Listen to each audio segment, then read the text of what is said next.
Let's suppose that we are looking at a system with the logic analyzer, and we have discovered a problem that seems to be occurring at this time. And so looking at the clock, we have determined that there is an anomaly in the clock that is driving the logic in this that this analyzer is connected to. And what we would like to know is as much information about this anomalous clock as we can. For example, is it causing the problems? It appears to be correlated with one or more of these signals. But we don't know that for sure, and everything is changing pretty fast. So one more or less traditional way of looking at a signal like this would be to press the single key. Now right now we are running in auto mode, and we know that because there's an A in the upper right hand corner there. So we press single. Notice that the acquisition goes through one complete cycle and then stops. Both the logic analyzer and all the enabled analog channels are now captured in the acquisition memory. And you notice that there appears to be some correlation between those two. Let's now press the single key again, and this time we did not get a correlation between the transitions on these lower bits and the bad clock signal. That may be just a statistical anomaly, or it may be that these two signals are not really correlated. How do we determine that? Well, one of the ways that we do that is we might try using the zoom function. So I'm going to turn off the logic analyzer for the moment, and I'm going to back off on the waveform acquisition time and restart the time base, and then I'm going to press the zoom key. You notice that what the zoom is doing is expanding a section of what is displayed on the acquisition display. In other words, it allows us to zoom in on this without reducing the total amount, the total number of samples we're collecting. So the time base control, the horizontal time base control, now has become the zoom time base control. So let's zoom in by narrowing that. And notice that now we can go down and look at very fine detail of that anomalous signal. Okay, that's maybe of some use, but maybe something that might be of more interest is how often does this occur, and is there a way for us to see what the relationship is between when one of these occurs and something that's going on in the logic? Well, to do that, we're going to turn off the zoom and use another function of the MSO5000 called the search function. Now, there's a lot of confusion about the search function in oscilloscopes. At least I have seen a lot of people, including myself, who have been confused about this at various times. I find that the best way to think about the search function is to think of it as a second trigger. So, let's talk about this. We are right now triggering on this pulse that you see. If we want to find more occurrences of that pulse. Let's back off to a pretty good amount, like maybe 500 microseconds here. We would like to know if that pulse occurs any place else in this acquisition, and if so, how far apart are they? And perhaps even look at correlation between each of those. Well, one way to do that is to just do a single and then look through all of this memory. That could take forever. So we ask the question, is there a way that the scope can help us look for those points? The answer is yes, and there are two ways, more than two, but there are two good ways that the MSO5000 provides. One is called the search, one is called the record. We'll deal with record in another video. But to set up the search, what we have to do is to tell the search function what to look for. And I like to think of that as a second trigger. In other words, you trigger the scope to acquire data. Then you tell the search function what to look for in that data. They do not have to be the same trigger, but for purposes of this video, we're going to use the same pulse trigger for both. So how do we do that? Well, the first thing we do is we turn on the search function. And you'll notice in the upper right hand corner is the search enable. So we're going to enable search. Now,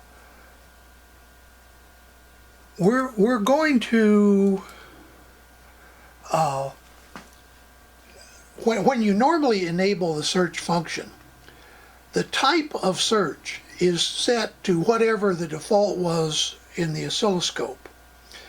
And in this case, I have set it back to edge, which is the normal function that you would have if, for example, you press the auto key. But we don't want to use an edge search, we want to use a pulse search. So we click on this and we come down and turn on a pulse search.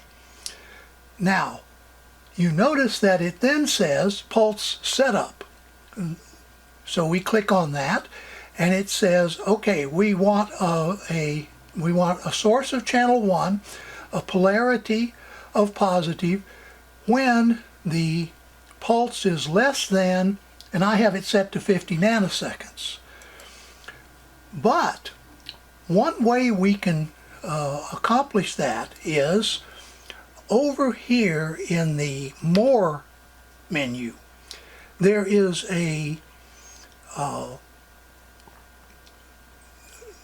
option called From Trigger. Let's go back here and set this to edge. And then let's go to More and click From Trigger.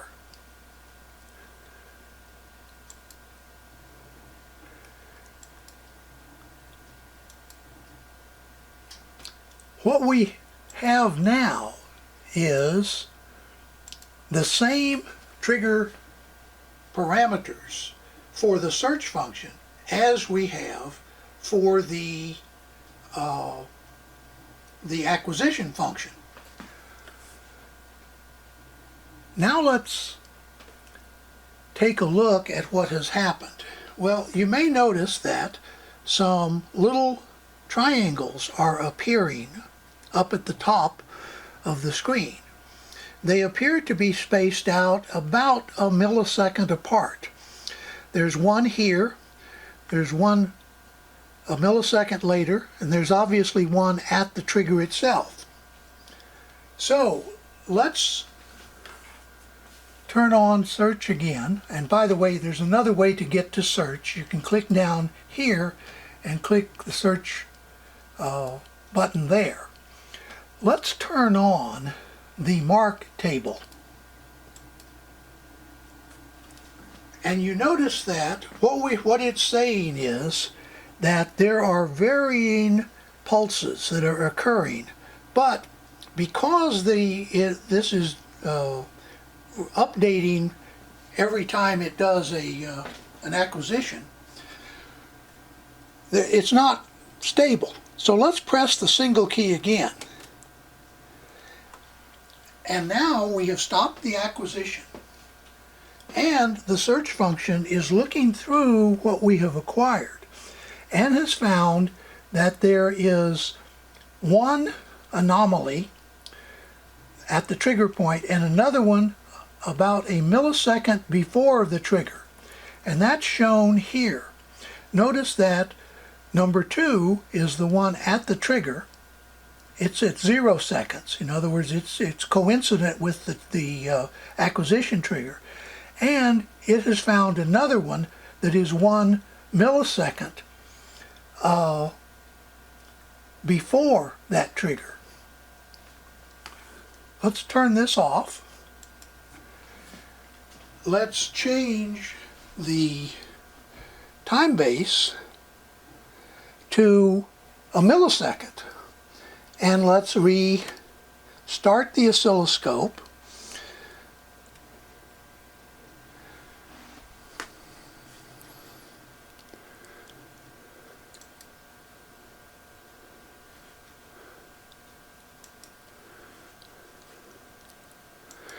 Go back to the search function. Click on More. From Trigger.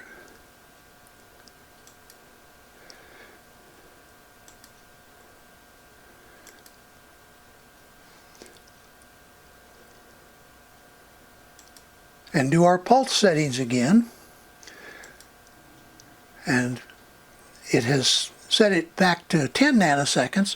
We're going to set this to 50 nanoseconds. And you notice that we now have a group of those signals.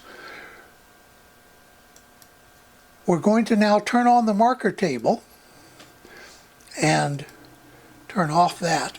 And you notice now that what we have found are a whole series. In fact, there are 10. Notice that the total count is 10. And notice that they are spaced essentially 1 millisecond apart. Number 5 is the trigger. That's what's in the middle of the screen, and that's the acquisition trigger. The search trigger has found 10 total, including the one that is triggering the acquisition. They are approximately equally spaced, about every millisecond, on both sides of the trigger. So let's suppose that we want to look at one of those.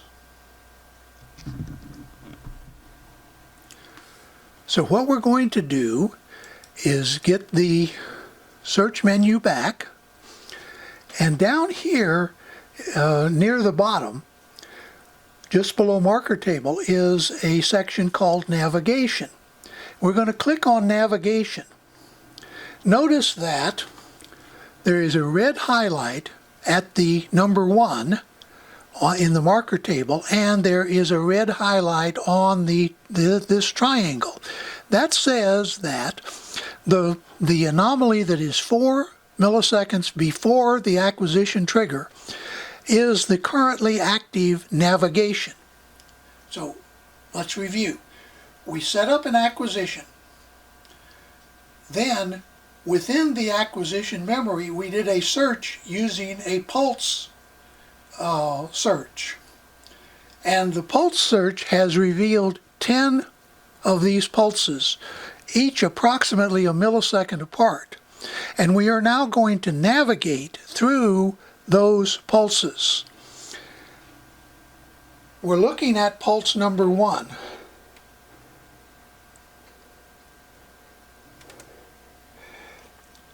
As we change the multifunction knob, notice that the navigation number here changes. And we are stepping through the table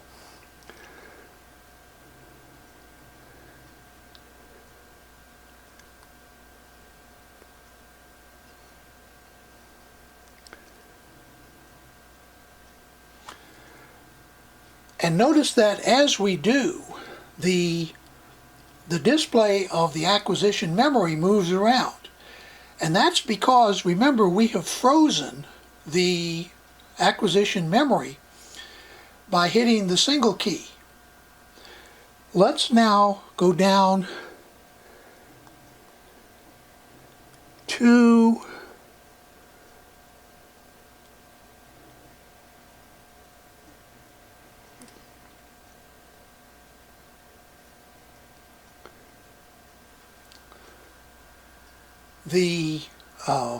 I'm going to do another acquisition. And notice that we are now looking at the fourth. Notice that there's a one at the far left. That's 1, 2, 3. This is number 4, which is the fourth one down in the acquisition table. Now, another thing we can do is we can click on the table using the mouse. Notice that when we do that, we are moving the acquisition memory, and therefore the time from the trigger, notice that the trigger is now here. What we have done is we have moved to center the selected search value in the middle of the screen, and that causes the waveform memory to change its relative position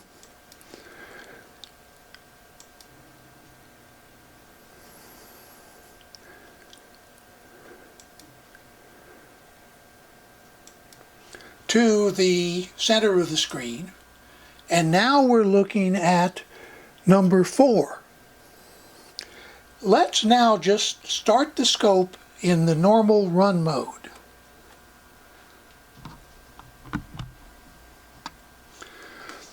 Now you see that it usually catches 10, but it sometimes only catches 9.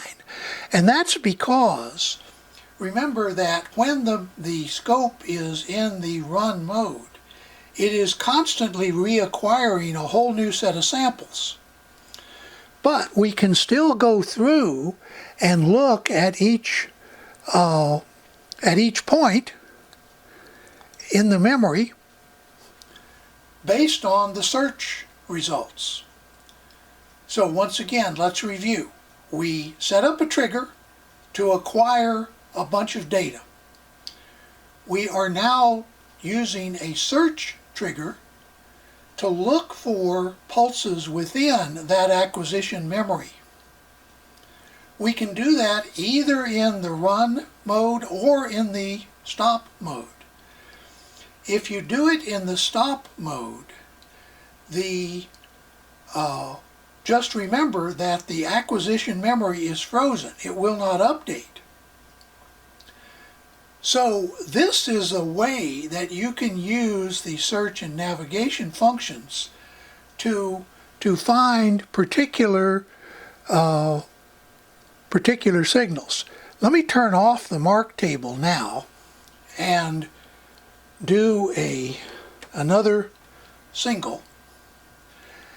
And now let's go down. Let's turn on the zoom function. And let's zoom in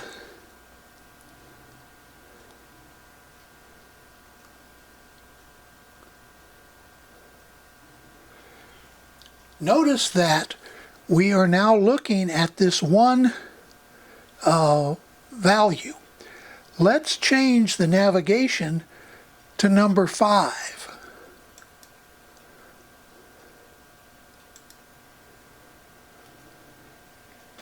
Notice that the zoom is now over here and is still looking at this one, but the selected search function is the number 5.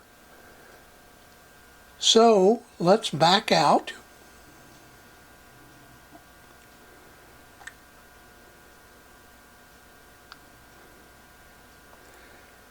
And move over to that one.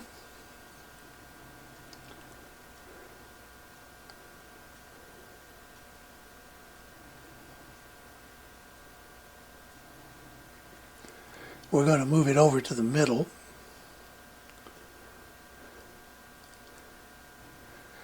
And now we're looking at the 5th pulse that met the search criteria.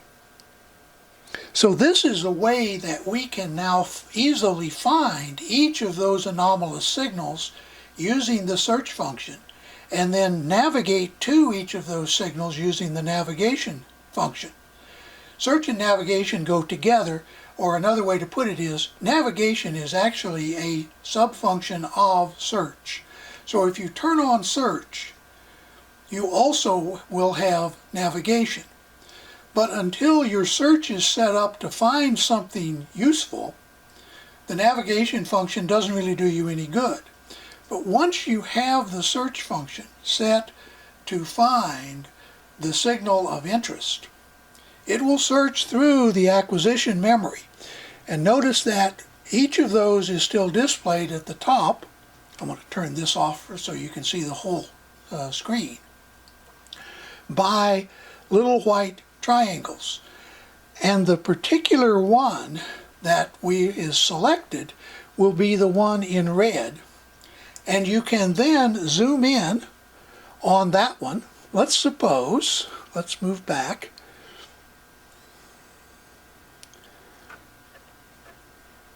Let's move over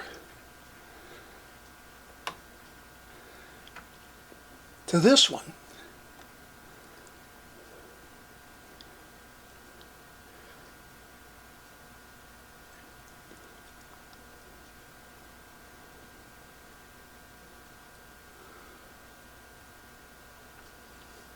And you see now we are navigating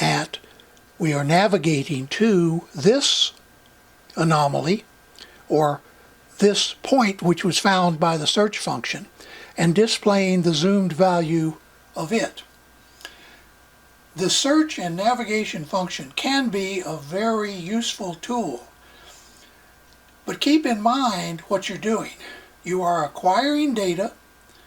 You are then searching through that data. The acquire is triggered off the acquisition trigger, which is the normal scope channel trigger. But the search is done based on a different search trigger that you set up. It can be identical to the acquisition trigger, but it doesn't have to be. Later, when we talk about using this function in an embedded system, we'll come back to this.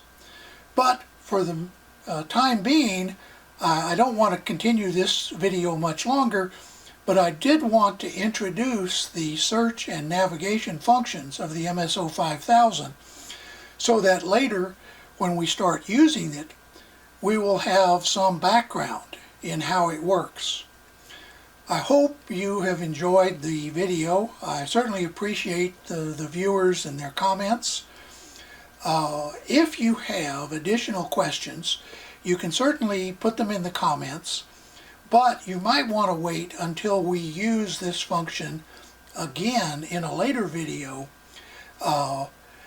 If your question is more of the nature of when would you want to use this?